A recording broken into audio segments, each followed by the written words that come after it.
Well, hello everyone. Welcome to another live stream on the History by Podcast, and I'm joined by Professor Dennis MacDonald. And today we're going to be talking about Marcion's Gospel and the Gospel of Luke and their relationship to one another. And before we get started, I just want to say, Dennis, thank you for joining me today. And can you give a brief summary on what exactly is Marcion's Gospel for any newcomers that may not be familiar with that with Marcion and the Gospel? Let me begin by saying that I'm on vacation. I'm at my daughter's house. This is not my studio, so I apologize for the video and maybe the audio, but it's always a pleasure to talk to you, and especially about this important topic. Marcion's Gospel has been known to exist throughout the history of the Christian Church. There were a number of Christian apologists, beginning with Tertullian, who objected to it, and they interpreted it to be a truncated version of the Gospel of Luke. It contains two parts. The first is the Evangelion, that is the Gospel, which is a shorter version of the Gospel of Luke. And the second volume is the Apostolicon, so that instead of having the Acts of the Apostles in Luke, one finds a collection of 10 epistles of the Apostle Paul, though in a modified version. The history of scholarship is really quite fascinating, going back to von Harnack, who painstakingly and philologically, scientifically, reconstructed what we can know about what existed in this gospel and what was absent and what was uncontested. And that position has then been updated by a fellow named Dieter Roth, who wrote a kind of Harnackian interpretation of Marcion's Gospel and the Apostolicon, but mostly the Gospel. And other scholars have joined in to say that the Evangelion may be the earliest Gospel of all.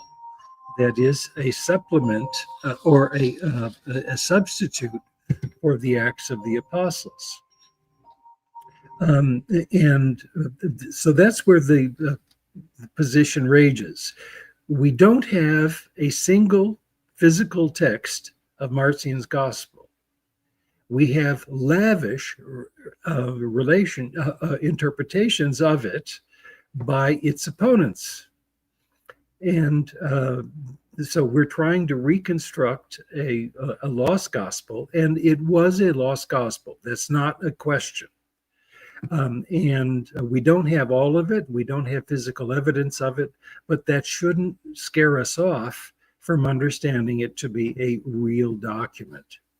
Furthermore, the scholars who have been attempting recently to put this in place are generally friends of mine. I've had meals with several of them, a couple of beers with one of them, and done podcasts with others, and they're gentlemen. They're very fine scholars. The Greek and Latin are competitive with what I consider to be my own. And I have the utmost respect for them and for their work. I don't have respect for their conclusions. And that's what we're going to talk about. So to answer your aperitif about this discussion, yes, there is a gospel called the Evangelion that Marcion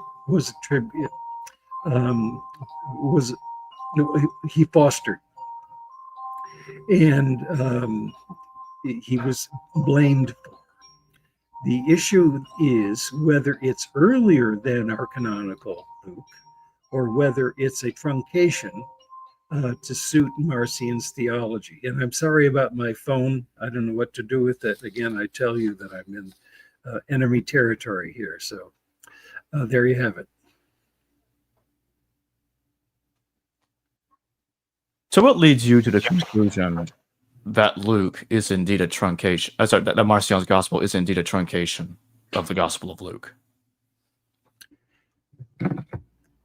I just mentioned that the scholars who are defending the priority of Marcion's gospel, for the most part, are my friends.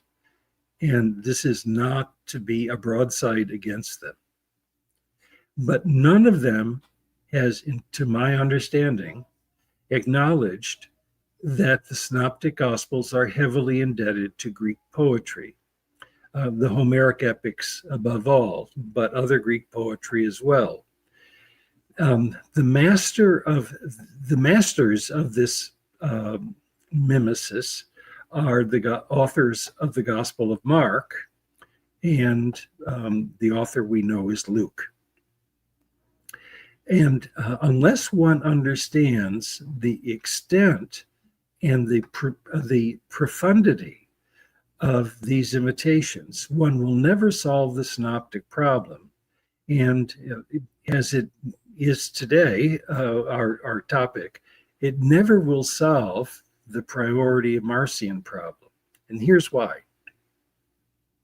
Let's ignore the Marcion's Gospel and Luke and Mark for now. We know from patristic testimony that Marcion intended not to have anything after the Evangelion, except the epistles of Paul. In other words, there's no Acts of the Apostles. Now, the Acts of the Apostles is a rival to the Aeneid by Virgil, and imitates many of the same Homeric passages and other poetic passages, actually, in order to create his rivalry, because these are passages that were used also by Virgil. So if one takes seriously, and I think we need to, the priority of Marcion, we'd have to say that somebody came along and saw Marcion's gospel and expanded it and included the Acts of the Apostles that has all of these Homeric imitations in it. Now, the curious piece of this is that Marcion's gospel issues from the time of Antoninus Pius, that is around 140 to 170. Now, during that time, nobody's concerned about rivalry with the Aeneid. People were interested in the Aeneid between Vespasian and Trajan, and that's when Luke was writing. Luke was writing under Trajan, where the rivalry with the Aeneid was important. So why are people bothering with imitating the Aeneid under Antoninus Pius, which is almost 100 years after, it's more than 100 years after Jesus and Paul, for pity's sakes. So you'd have to say this person who added to Marcion's gospel, if that's the theory, was obsessed with Homeric imitation. Now, we also know that Marcion's gospel did not include the first two chapters of the Gospel of Luke, the so-called infancy narrative. But the infancy narrative also has imitations of Greek poetry, in this case, the Homeric hymn to Aphrodite.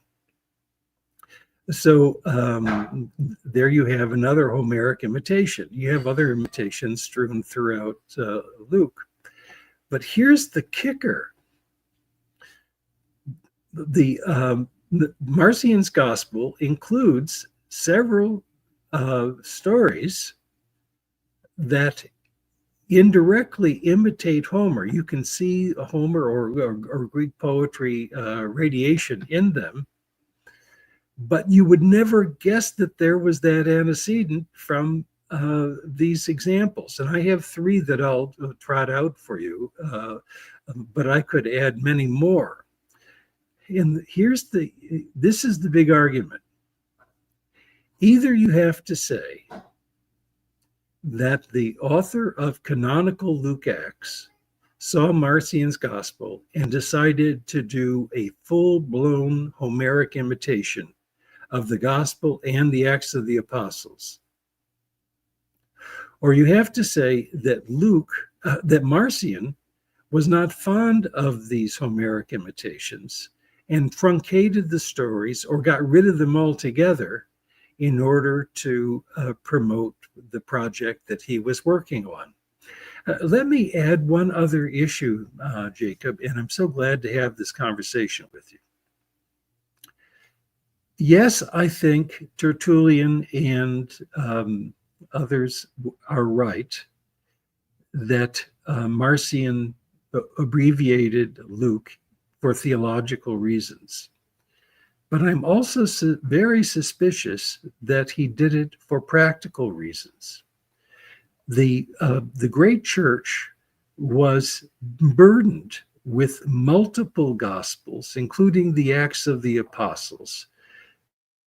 And it was extremely costly to have reproductions of all of those texts with each other.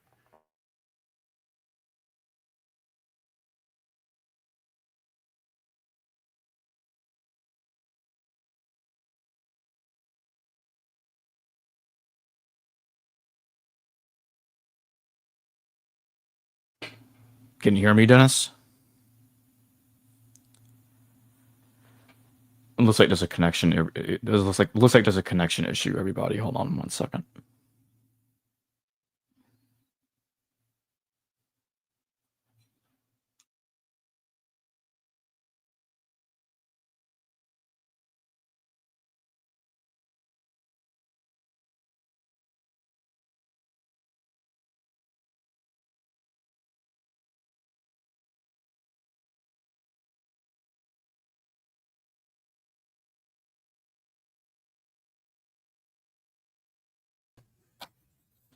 Can you hear me, Dennis? Yeah, I can. I don't know what happened. Yeah, just continue where you left off. Okay. So it's much more likely that Marcion saw a huge corpus of Christian texts that he wanted to solidify and clarify. And in order to do so, he diminished many of the stories in order to get to the punchline, what one might call is the syncrisis of a story, the comparison. And I have some examples where I could show you how that happens. And they're really quite spectacular. Now, again, I want to emphasize, none of these experts on Marcion's gospel, from whatever perspective, has acknowledged the influence of Greek poetry. If they do, they have an obligation, in my view, to explain this phenomenon that occurs repeatedly in Marcion's gospel of having a story that has echoes of the Homeric epics, but they're not developed. No reader of Marcion's gospel would ever associate the story with Greek poetry. So let me know when you're ready for some examples. Yeah, go ahead. Marcion's gospel has its own version, which is very short, of Jesus's rejection at Nazareth, which is in Luke, but in a much shorter version in Mark and Matthew. And in this case, Luke has expanded the story by attention to Odyssey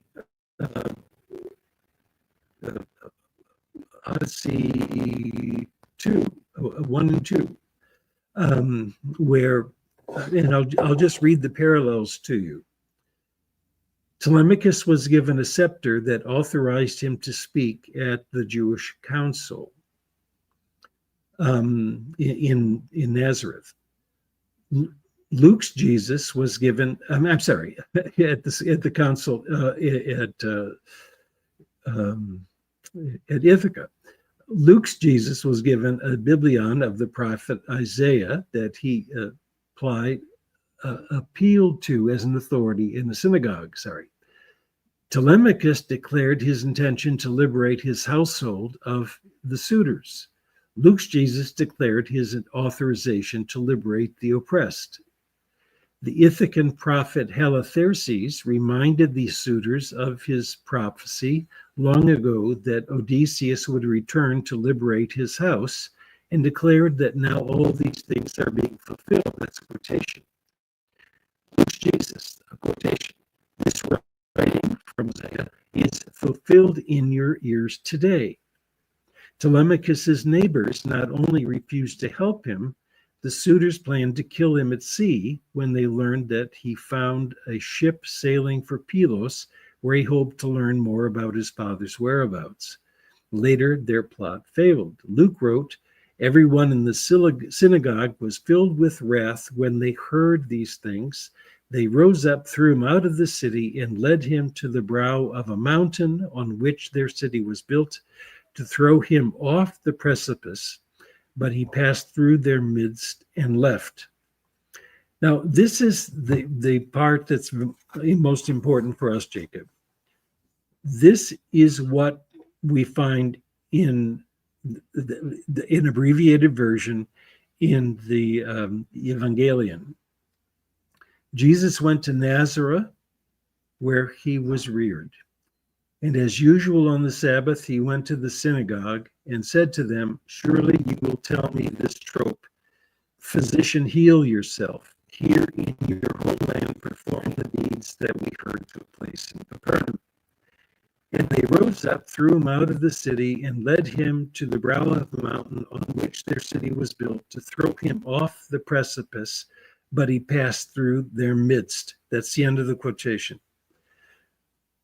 I wrote that his Evangelion has no citation from Isaiah, no declaration of Jesus, by Jesus, of his mission to liberate the oppressed, and nothing about the fulfillment of an old prophecy.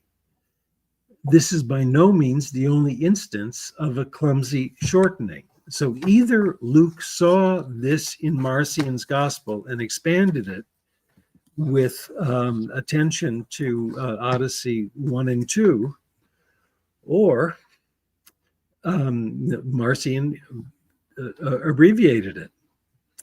And Luke was the one who inspired it in the first place. I'll give you another example. We all know the story of the Gerasene demoniac. It appears in the Synoptic tradition, first in Mark, in a very elaborate form. Luke and Matthew follow suit, but they remove many of the markers that identify it with Polyphemus and Circe in Homer. But let me read this to you, Jacob. And this is all we find in Marcion's gospel about this story. A man from the city met him who had demons. And when he saw Jesus, he said, "Jesus, Son of God, do not torment me." And Jesus asked him, "What is your name?" He said, "Legion," because many demons had infested him. And they begged him not to order them to depart for the abyss. And a large herd of swine was grazing there on the mountain, and the demons begged him to permit them to enter them. And he let them do so.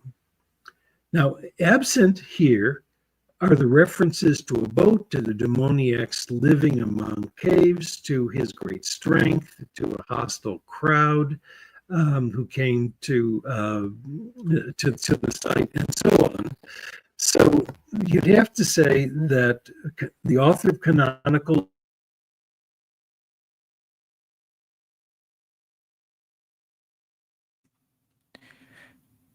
It looks like he disconnected again, everybody. Hold on.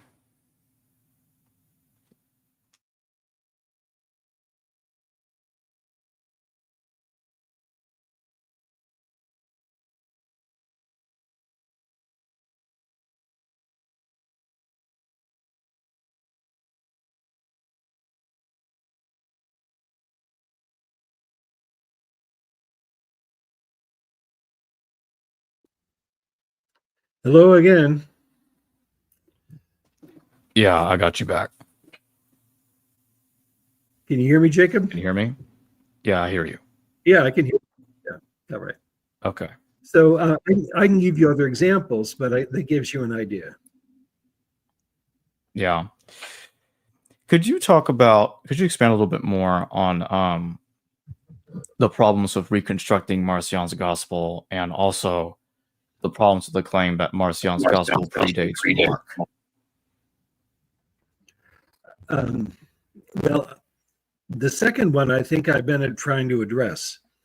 That is, Mark has imitations of Homer that have radiation in Marcion's gospel, but they're much more embellished in Luke, who's directly involved with Mark. So the sequence has got to be, surely, Mark wants to create a narrative that evokes the Homeric epics.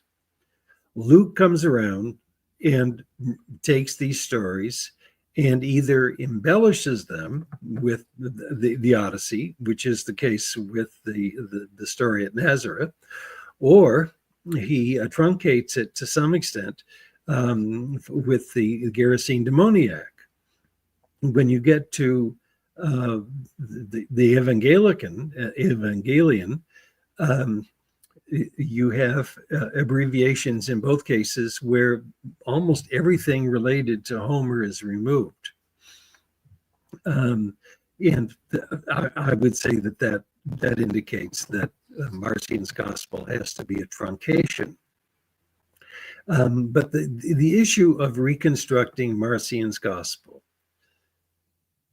I think, let me run through a methodological quagmire with you, which I know you're very familiar with, because you've studied this as much as I have, Jacob, and I respect your opinions.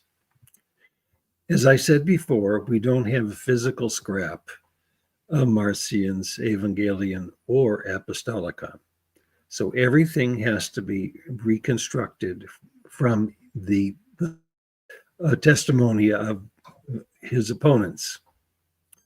I don't want to talk about the Apostolicon because that's not a part of the synoptic problem as such.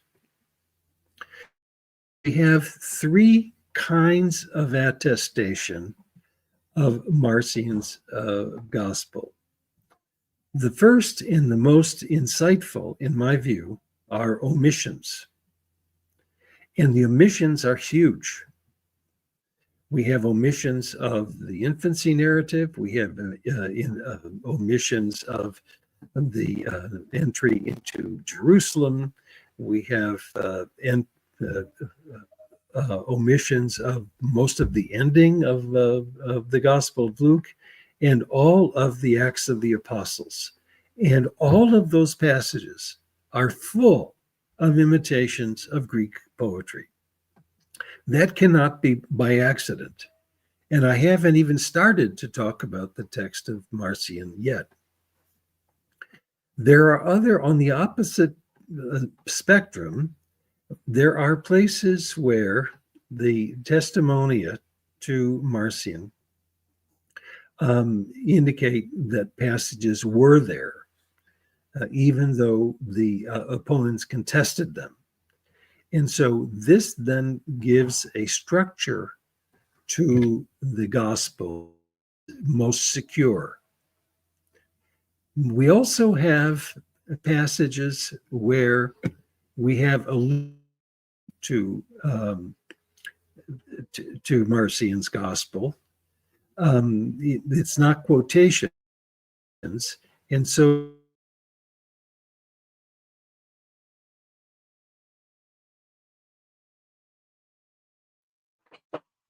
Let's wait for Dennis to reconnect again.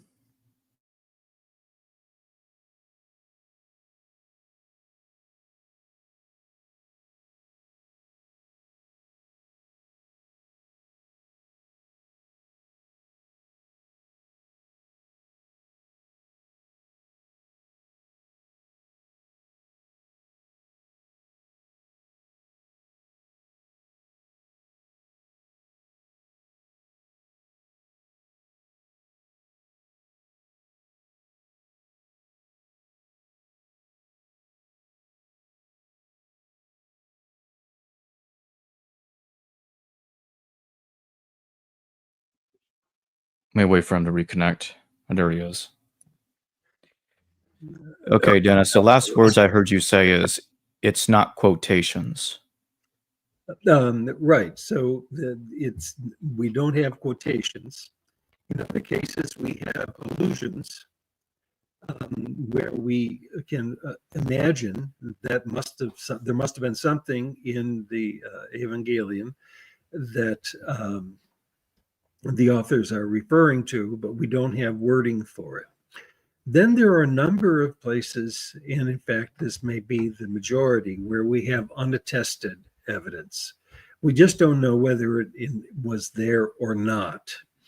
And we have to be extremely careful, of course, with such non-information. In some cases, these unattested pieces occur in contexts where we do have attestation of a text. And these others occur in contexts where we also have attestation that there wasn't something in that text. So let's go through the criteria again. We know about omissions. We know about inclusions. We know about allusions, but we have to be careful about how we assess that because we don't have wording. We have unattested data, and some of these unattested passages appear in the context of what we know were omissions, and others appear in contexts in which we know that there were inclusions. So you can see what a mess it is and why no two reconstructions of Marcion's gospel are identical.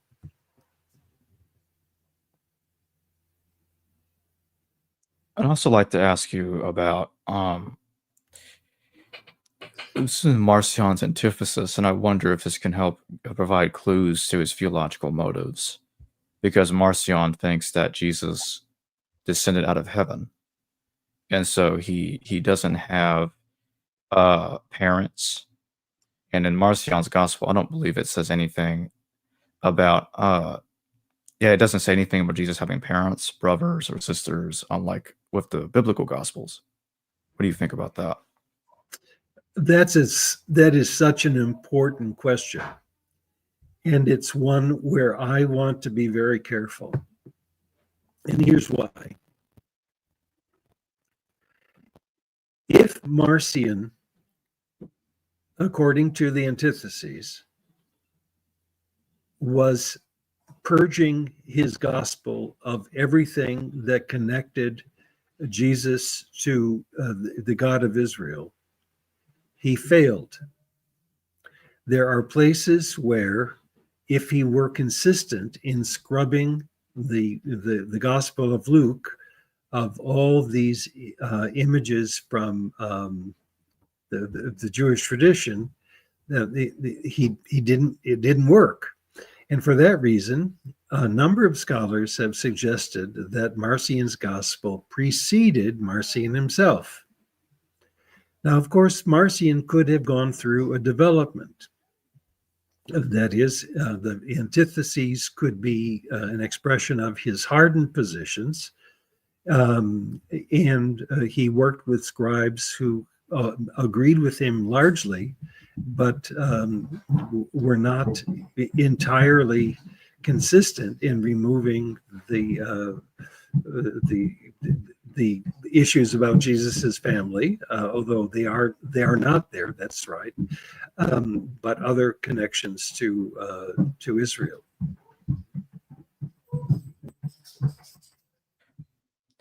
Now I want to ask you about the double tradition material in Marcion's gospel, because I know you say that Matthew, Mark, and Luke all had access to Q. And in Marcion's gospel, it doesn't have all the Q material, and it looks like Marcion is removing some of that material, if not a lot of the material, out. What are your thoughts on that? This is a fascinating question. And I would love to engage my friends who do Marcion work to address it. If one compares Matthew and Luke with each other, for the reconstruction of the Q document. More often than not, Luke's version of the Q saying is more primitive than Matthew's. This is especially true in sequencing. Now, there are exceptions, and Matthew sometimes has earlier versions of a Q saying than Luke. But in most cases, in my view, Luke preserves the Q sayings with more fidelity. Now, the fact that Marcion and his group favored Luke and not Matthew means that the version that they're using of the Q document is clearer than it was in Matthew, because Luke was more faithful to Q than Matthew was. And this gives encouragement to people who talk about the Marcion priority to say, here we have more primitive sayings of Jesus in Marcion than we have let's say in Matthew, and so on. It's because Luke is more faithful in saving the content in the Lost Gospel. And in fact, in my book, Feuding Gospel Authors, I have a section on Marcion, and where Theophilus writes a letter to him saying, I don't like what you did with Luke generally, but actually you saved a lot of primitive Jesus material from Logoi without knowing it, the Q document without knowing it, such as Jesus as the Son of Man, in disguise, but actually the Son of God. There's the proclamation of the kingdom of heaven. There's a concern for the socially marginal. It goes on and on. So ironically, Marcion, who's not a part of the Synoptic tradition, is saving sayings from the Q document because Luke is more faithful in preserving them. This, I think, needs to have a further explanation by those who work on Q as I do. And that really takes me to something that I'd like to say real quick before I get to my next question. Precisely the point that you were bringing up earlier, Dennis, about those opposing reconstructions of Marcion's gospel. And I think it's very problematic to place the gospel as a solution to the synoptic problem when we don't really have the text. And the same thing I want to say about the apostolos or apostolikon as to the Paul problem, that we don't really have the text there either. It's just church father quotations. And that's one of the reasons why I stepped away from the idea that any of those texts have priority over the canonical New Testament. And if you look at, say, Badun's reconstruction of Galatians, for instance, it's missing the little bit there. It says James is the brother of the Lord. Again, if that's Marcion taking stuff that he doesn't like out of Paul, then that would be consistent with the gospel, because the gospel does not have Jesus having a brother either. I just want to throw that in there real quick. I want to ask you about the prodigal son, because that's one of the things that's also apparently missing from Marcion's gospel, because we see that in Luke, and you see it paralleling the parable of the two sons in Matthew. Can you talk about the Homeric parallel to the prodigal son and why maybe Marcion didn't like it? Let me say one thing before that. Jacob, so many people who interview people like myself who are scholars are not serious scholars themselves. And on this question, you are a serious scholar. And I appreciate having this conversation with you. And this is not an expert against a novice. This is this expert talking to you as an expert in this field. And my guess is that you have some observations about these texts that I have not considered. So I just want to applaud you for that. And I very much appreciate the effort you've gone into making these decisions.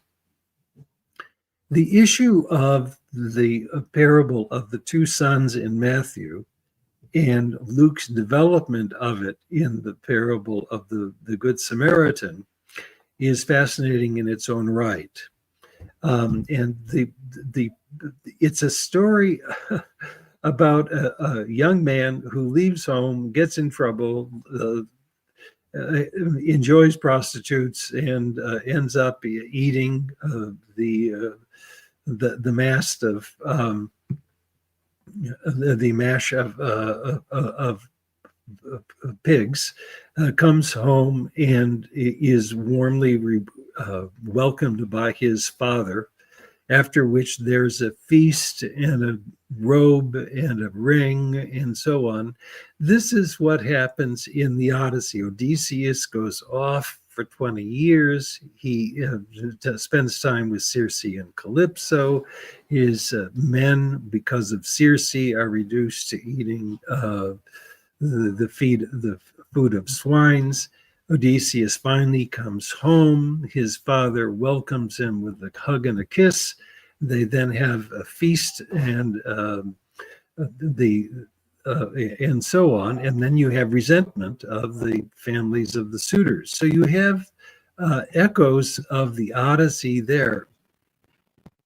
Now, I don't really have any idea why that parable is missing in the Evangelion, and you may have a suggestion about it. Let me actually think about it just for a moment.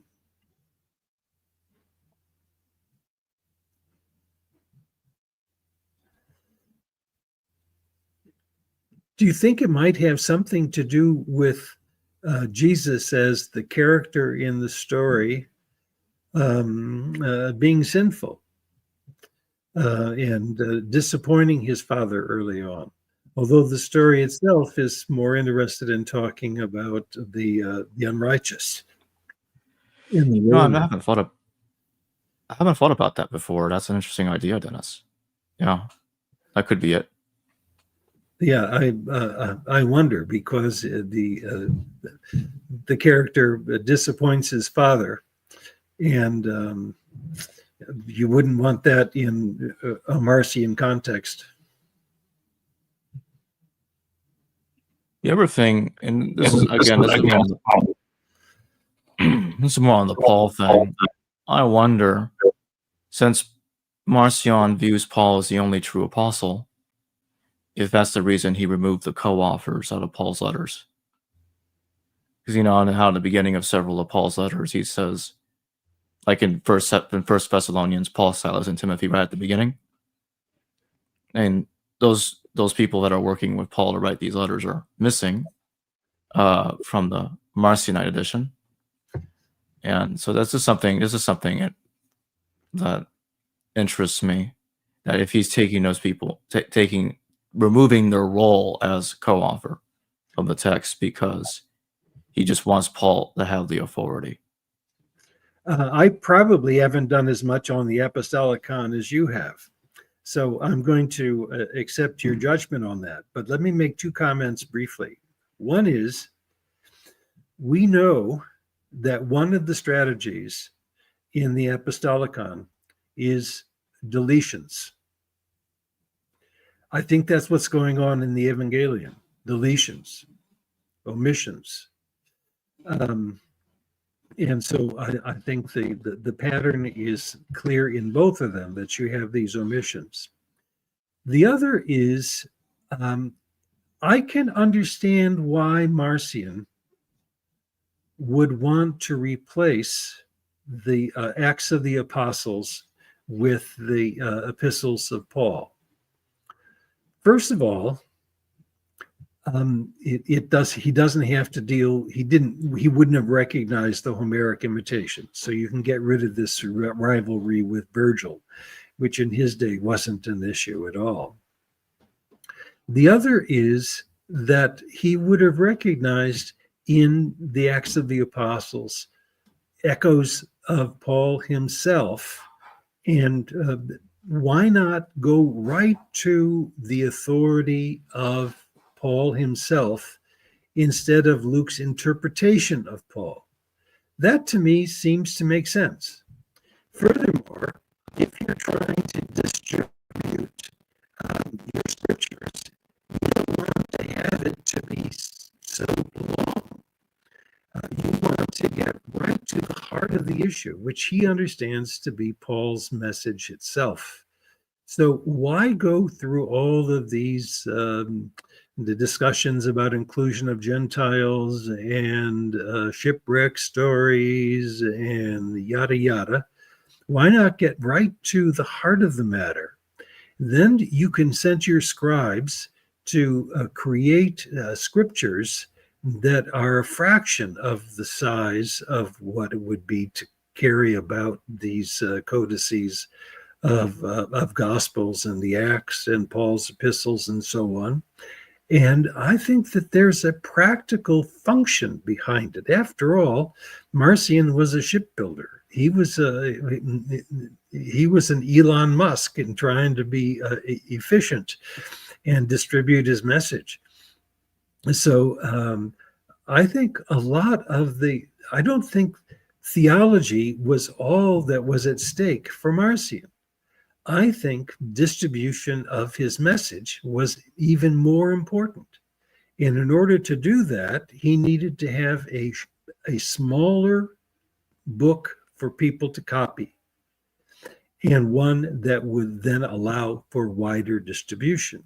And as a matter of fact, we know that during his lifetime, there were quite a few copies of it distributed.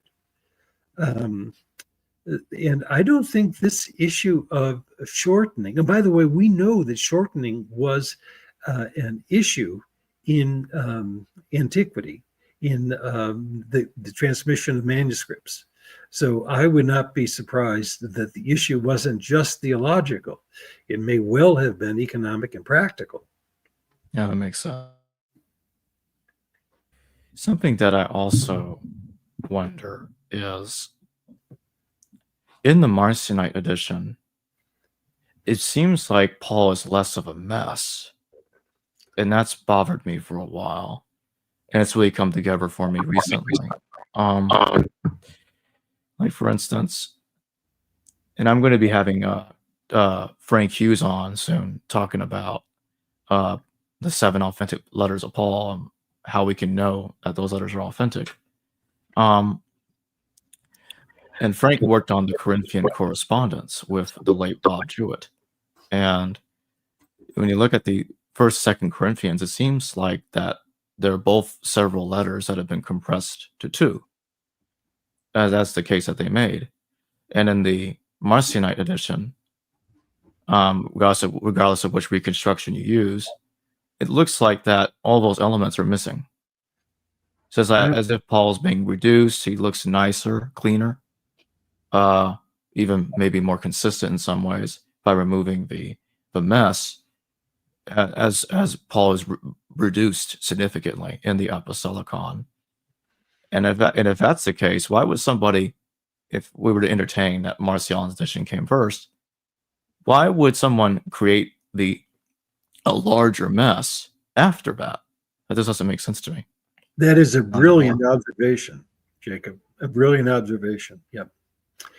And of course, Jesus comes off somewhat better also in the Evangelium than in Luke.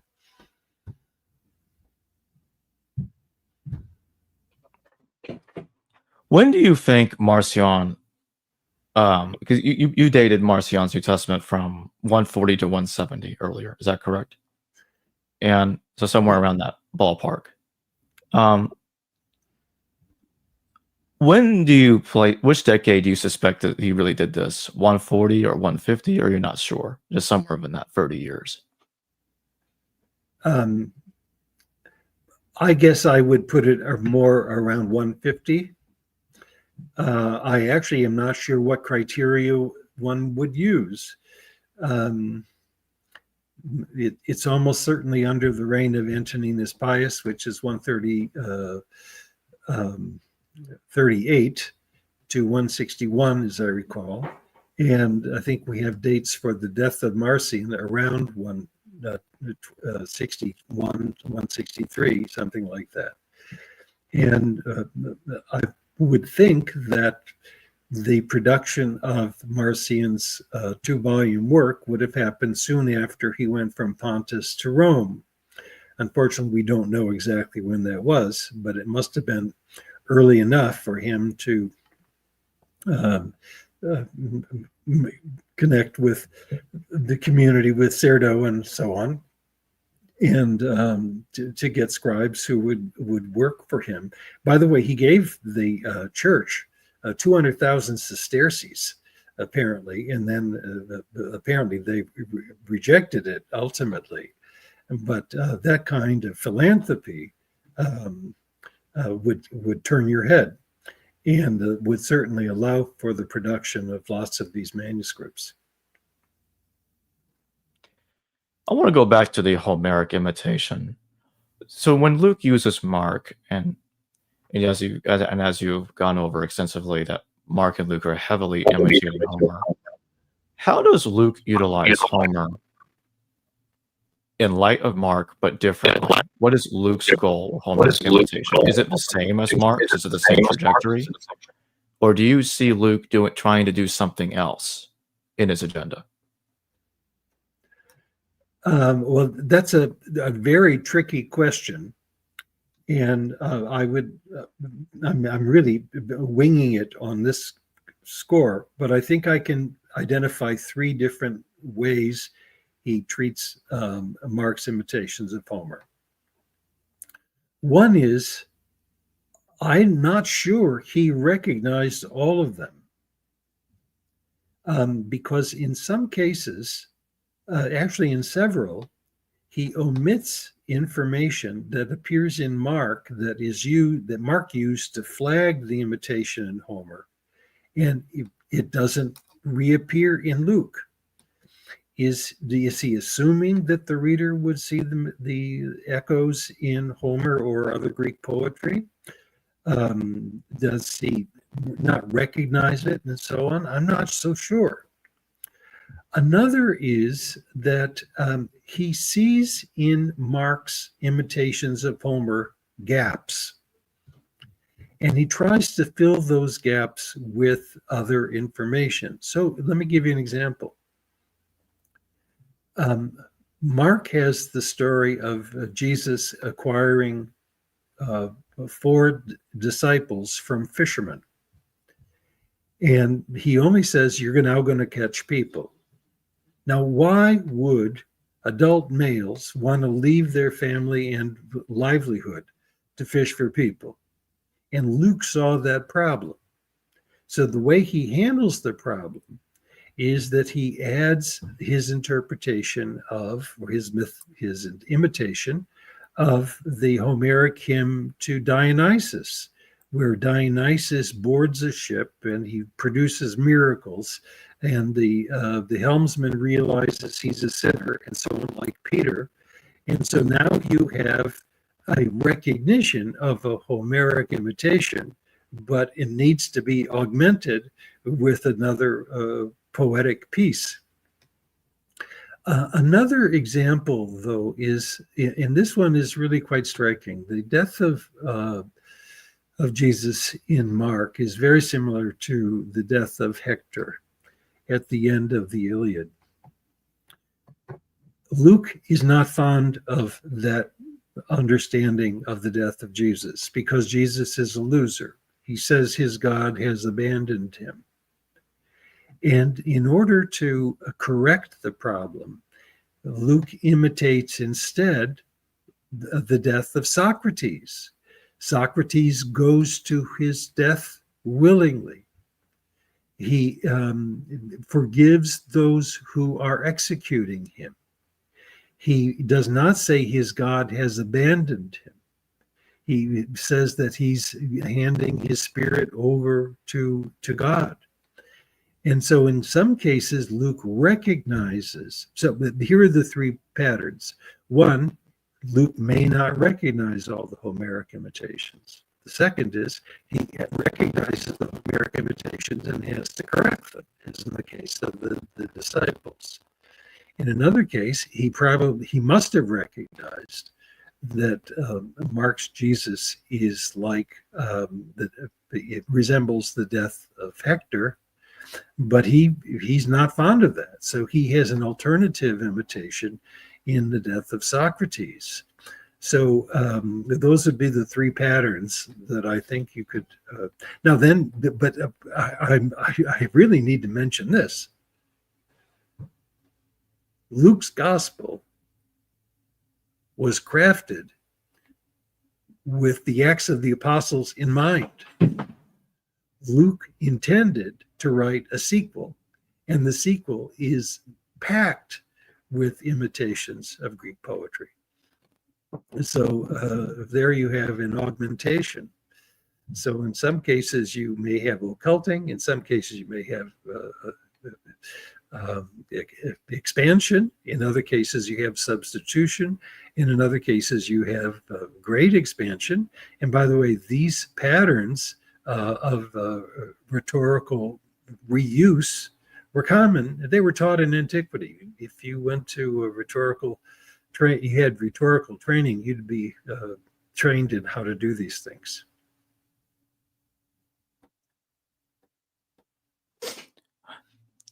Well, thank you for joining me today, Dennis. Well, it's a pleasure always. Yeah, it was good having you on, and I'll have the links to purchase Dennis's books in the description below, and also in the pinned comment. And with that being said, thanks again, Dennis. Yeah, thank you, Jacob. Hello viewers, thanks for watching this video from the History Valley YouTube channel. Please don't forget to subscribe and hit the notification bell. And if any of you wish to further support this channel, please consider checking out this channel's Patreon page and becoming a patron. And or donate through PayPal or through Super Chat during your live stream. Thank you.